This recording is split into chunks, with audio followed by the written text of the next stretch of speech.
Gisusi sa DepEd National Official ang Cebu City Sports Center.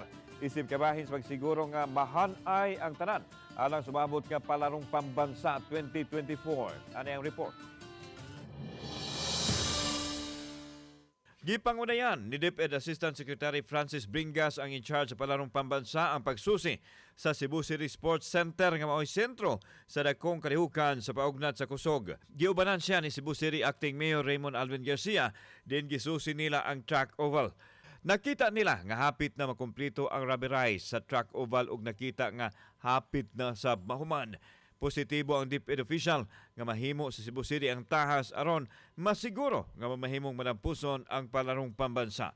Gipasalig usab sa acting mayor nga maatiman ug makumpleto ang tanang preparasyon sa dili pa moabot ang adlaw sa National Games.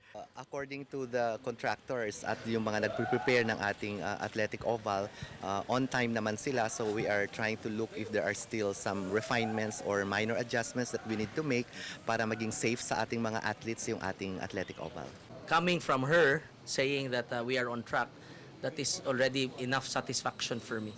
Samtang ipadayag ni John Pajes, ang chairman sa Cebu City Sports Commission, nga mulabaw na sa 90% ang ilang pagpangandam. Lakip na nini ang mga pasilidad nga gamiton sa mga atleta sa paugnat sa kusog. Gipaniguro sab nila nga hamugaway ug luwas ang mga biliting quarters nga giandam sa syudad alang sa mga delegado nga magikan sa ubang mga dapit sa nason. We're getting closer to just making sure that all the details are taken care of. We are now 90% or more, but not yet 100% given na meron pa tayong mga kailangang ayusing mga kalat.